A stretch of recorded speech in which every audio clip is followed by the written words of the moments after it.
Oi, gente. Então, ver se eu colocar em tela cheia aqui. Hoje eu vou ensinar vocês um pouco mais sobre a estrutura da redação do Enem. Eu já fiz um vídeo sobre o parágrafo introdutório, já fiz um sobre o parágrafo conclusivo, e agora eu vou fazer um sobre a estrutura, um panorama geral da redação, tá bom? Então, o texto no Enem tem que ser escrito em prosa, parágrafos, não é uma poesia, não é para fazer um poema, tem que ser escrito em parágrafos, tá? E o tipo do texto é dissertativo argumentativo. O que é isso? Dissertativo argumentativo é um texto que você vai dar a sua opinião, que vai ser a sua tese, né? E além disso, você precisa de argumentos para embasar a sua opinião. Então, o texto dissertativo argumentativo precisa de tese e argumentos. E no caso do Enem específico, também precisa de uma proposta de intervenção, que é o que você vai fazer para mudar essa situação. Então, pensa comigo. Se precisa de uma proposta de intervenção, é porque tem um problema. Então, a gente vai sempre tentar problematizar o tema, problematizar o tópico, tá bom? Então, ano passado, por exemplo, foi democratização do acesso ao cinema. Eu não podia falar que o acesso ao cinema era ótimo, que estava tudo certo, porque como eu vou intervir nesse problema? Tem que ser um problema para eu conseguir achar uma solução na minha proposta de intervenção. Então, tentem sempre problematizar o tema, que vai ficar mais fácil. Não esqueçam, né, da tese. Primeiro parágrafo, a gente apresenta a tese, que foi o parágrafo introdutório. Vocês podem ver o vídeo lá, se vocês ainda não viram. Nos dois parágrafos do meio, a gente escreve os argumentos, um argumento em cada parágrafo no meio, e no último, a proposta de intervenção. Então, no total, 4 parágrafos. Introdutório, argumento 1, argumento 2, conclusão, tá? O título no Enem é opcional. Eu não gosto de botar porque é opcional, então, sei lá, prefiro não colocar. Mas fica a critério de vocês. Os textos motivadores, que são os textos motivadores? São textos que vão aparecer antes, ali na proposta da redação, vão aparecer para te dar uma ideia sobre o que é o tema, para você ter ideias para falar, mas não copiam o texto motivador. Porque quando vocês copiam o texto motivador, eles descontam as linhas. Eles sabem que vocês copiaram. Eles botaram ali só para ser uma inspiração, não é para você copiar. Porque se você copia o texto motivador, não é o seu texto que você está escrevendo, você está copiando. Então, não copie, tá bom? Não esqueçam que a letra tem que estar bem legível, porque o corretor não vai fazer um mega esforço para entender. É melhor não prestar atenção nisso, né, da letra, e não identificar a prova. Não pode escrever o seu nome, não pode identificar a prova de maneira alguma, tem que ser totalmente anônimo, tá? Também o texto tem que ter mais de 7 linhas obrigatoriamente, menos de 7 eles nem corrigem. E uma ideia, assim, um tamanho bom seria de 25 a 30 linhas, tá?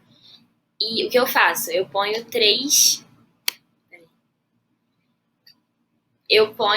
7 linhas por parágrafo, né? São 4 parágrafos, 7 linhas por parágrafo dá 28, é um tamanho bom. E os parágrafos tentem colocar os parágrafos com a mesma quantidade de linhas, porque fica um texto uniforme, fica bonito. Não vai ficar um parágrafo com 3 pequenininho, um parágrafo com 10 gigante.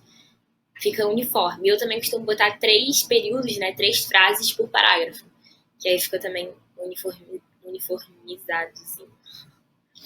Então, 4 parágrafos, né? 7 linhas por parágrafo. O que eu faço? Mas fica a critério de vocês. Introdução, primeiro parágrafo. Desenvolvimento 1, segundo parágrafo.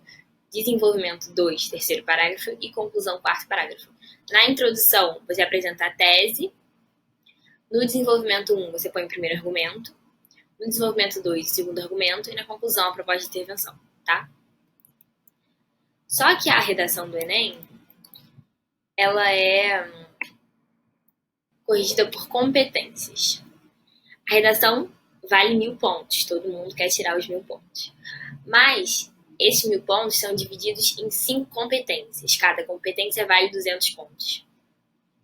Eu vou explicar agora competência por competência, tá? Mas, então, cada competência vale 200 pontos, são 5 competências, totalizando 1000.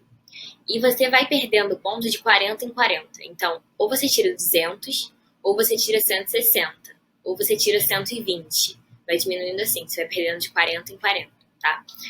Aqui eu tirei da cartilha do Enem mesmo, o que estava escrito, o que é cada competência, então vou ler aqui. Competência 1. Demonstrar domínio da modalidade de escrita formal da língua portuguesa, né? saber escrever, ortografia, maiúsculo, minúsculo. Competência 2. Compreender a proposta de redação e aplicar conceitos das várias áreas de conhecimento para desenvolver o tema, dentro dos limites estruturais do texto dissertativo argumentativo em prosa. Então, o texto tem que ser dissertativo argumentativo, tem que estar em prosa, como eu já falei.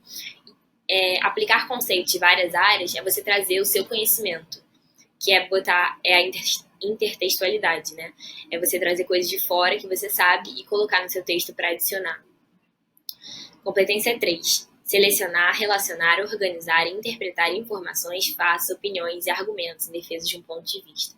E se você saber argumentar, os seus argumentos têm que fazer sentido, né? A coerência. Competência 4. Demonstrar conhecimentos e mecanismos linguísticos necessários para a construção da argumentação. Esses são os conectivos, você tem que ligar o seu texto, tem que fazer sentido os conectivos que você põe. Se você põe o portanto, você está fazendo uma conclusão, você não pode colocar o portanto se você quer fazer uma oposição, né? E a competência 5 é elaborar a proposta de intervenção para o problema abordado, respeitando os direitos humanos. Competência 5 é só a proposta de intervenção, para vocês verem como ela é importante, por isso eu fiz um vídeo só dela no parágrafo conclusivo, tá? Vamos lá, agora competência por competência. Então, competência 1, como eu falei, modalidade escrita. Modalidade escrita é gramática, pontuação, ortografia, acentuação, maiúsculas e minúsculas, a formalidade, não usar gíria, você tem que usar a norma padrão, né? Não fica colocando gírias, palavras abreviadas, e também organizar os parágrafos certinhos, a distância do parágrafo. Modalidade escrita, então, você tem que treinar isso, seguir a gramática, seguir a norma padrão, tá? Agora, a competência 2 é o tema e a tipologia textual. O tema não pode fugir do tema. Quem foge do tema, tira 0, tá? Então, não fujam do tema. Mas não é difícil não fugir do tema. Como que a gente vai, então, conseguir se adequar ao tema? Uma dica para você não fugir do tema. Usa todas as palavras do tema, do tema que eles dão na sua redação. Por exemplo, em 2016 foi Caminhos para combater a intolerância religiosa no Brasil. Eu podia fugir do tema falando só de intolerância. Era intolerância religiosa. Se eu falasse do mundo inteiro, o texto inteiro, só do mundo, eu fugi do tema, era no Brasil. Então escrevam no seu texto intolerância religiosa, Brasil. Agora, 2017, desafios para a formação educacional de surdos no Brasil. Não é para falar de surdos, é para falar da formação educacional dos surdos no Brasil. Então, usem formação, usem educação, usem educacional, usem surdos, usem deficientes auditivos. Tenta pegar sinônimos das palavras que estão no tema e colocar no seu texto, que aí você não vai fugir do tema. 2018. Manipulação do comportamento do usuário pelo controle de dados na internet. Usuário, controle de dados, manipulação. Era para falar como é manipulado, não é só para falar do controle de dados ou só da internet. Você usa todas as palavras, tá? E 2019, né, o último, democratização do acesso ao cinema no Brasil. Não era para falar de cinema, era para falar da democratização do acesso ao cinema. Então, usem democratização, usem acesso. Então, assim vocês não vão fugir do tema, tá? E a tipologia textual é o tipo do texto que eu já expliquei, dissertativo argumentativo. O texto dissertativo argumentativo tem a sua opinião, está escrito em prosa, em parágrafos, e tem a sua tese, né? Tem a sua opinião, a frase que vai falar a sua opinião, resumidinha, e os argumentos. E na competência 2 também entra o repertório sociocultural, a intertextualidade. O repertório sociocultural é uma coisa que você traz de fora da sua redação. Você traz de fora para a sua redação. É uma coisa que você sabe, um filme que você viu que tem a ver com o tema, um livro que você leu, uma coisa de história, de literatura. Mas o repertório sociocultural não pode ser qualquer coisa. Tem que ter uma fonte, claro, você não pode inventar, você tem que falar, foi do livro tal, do autor tal, foi do filme tal. De história você explica direitinho a época, tudo. E tem que estar, o repertório sociocultural tem que ter a ver com o tema e com o seu texto. Então tem que ser um repertório sociocultural produtivo, um repertório sociocultural pertinente. Você falando democratização do acesso ao cinema no Brasil, você podia falar de Chaplin, tem a ver com o cinema. E no vídeo do parágrafo introdutório, eu falei para vocês botarem o repertório sociocultural bem no início, né? Que aí você faz uma coisa mais ampla e depois vai para sua tese. Eu acho isso bom também. Enfim, o repertório sociocultural tem que ser pertinente, não pode falar de qualquer coisa, qualquer repertório sociocultural que eu pensei. Não, tem que ter a ver com o seu tema e com o texto. Com o seu texto e com o tema, tá? Vamos para a próxima competência. Competência 3 é a coerência. O que é ser coerente? É fazer coisas que tenham a ver aqui. O seu texto tem que ser harmônico, tem que ser coerente. Você não pode falar uma coisa e no outro parágrafo você desmentir e falar outra também diferente. Você está seguindo um texto, tem uma lógica, tem um raciocínio. Então essas ideias têm que estar conectadas. Você tem que defender o seu ponto de vista com argumentos que façam sentido, que não se sem contradição, né? Você não pode ter uma contradição no seu texto. Ele tem que ser coerente. É bom você também citar os argumentos na introdução, como eu falei no parágrafo introdutório, no vídeo do parágrafo introdutório. Você citando argumentos na introdução, você ganha pontos nessa competência da coerência. Os seus argumentos têm que ter base, tem que ser sustentação, não é só falar o que você acha. Você pode dar sustentação explicando bastante, ou com repertório sociocultural, você pode sustentar os seus argumentos e aí vai ficar mais coerente o seu texto, vai fazer mais lógica, mais sentido. Tá? Então, a argumentação, essa parte toda de opinião, de você de sustentar seus argumentos, vai estar nessa competência, a competência 3. Agora, a competência 4 é a coesão. O que é a coesão? Coesão é o seu texto estar ligadinho, estar conectado. E como a gente pode conectar o nosso texto? Com os conectivos. Então, conectivos importantes, tá? De serem usados. No segundo parágrafo, que é o primeiro parágrafo de argumento, é bom usar em primeira análise, em primeiro plano, e aí você começa a falar. No segundo parágrafo de argumento, né, no terceiro parágrafo do texto, você usa além disso, outro sim, ademais, e na conclusão, no último parágrafo, portanto, logo, sempre coloquem conectivos no início desses 3 parágrafos. No primeiro parágrafo, não precisa começar por conectivo, porque vai ficar feio o texto. Porque você vai começar como? Inicialmente? Já está no início, não precisa. No primeiro parágrafo, você começa com o repertório sociocultural, fala a sua tese, cita os argumentos. E aí, no segundo parágrafo, você já põe em primeira análise e vai começar a explicar um argumento. Ademais, começa a explicar outro argumento. E na conclusão, portanto, aí você fecha a ideia, fecha o texto, fica completinho. Nessa competência 4 também tem a ver a substituição de palavras, não repitam palavras, não usem a mesma palavra. E também evitem repetir o mesmo radical no mesmo parágrafo. Então, não fica usando educação, educadores, educandos. Tenta mudar, educação, alunos, professores, que aí fica mais fácil, porque senão fica muito repetitivo, o texto fica muito chato de ler. O texto tem que ser bom para o corretor ler e ele entender e fazer o texto ter sentido, ter uma lógica, ter uma linha de pensamento para ele perceber. E esses conectivos, eles ajudam essa linha de pensamento. Em primeira análise, é o primeiro argumento. Além disso, tá uma ideia de adição, vai vir o segundo argumento. Logo, o corretor já entende, tá acabando o texto, entendeu? E além desses conectivos no início de cada parágrafo, então coloquem um conectivo no início do segundo parágrafo, do terceiro parágrafo e do quarto parágrafo. Além desses conectivos, a gente pode colocar uns conectivos dentro, né, dos parágrafos.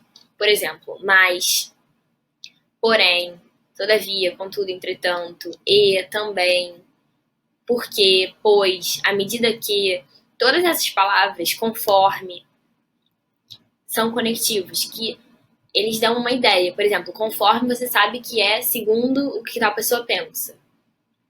É se, caso, dá uma ideia de condição. Então, você tem aqui escrito, né? Condicionais, proporcionais, finais. A fim de quê? Muito boa para usar na proposta de intervenção. Que aí você dá a finalidade. E é bom porque a pessoa vai entendendo. O texto fica com uma linha de pensamento. Tá? Eu vou botar pra cá, pra vocês conseguirem. Não sei se vocês querem tirar print. Tá?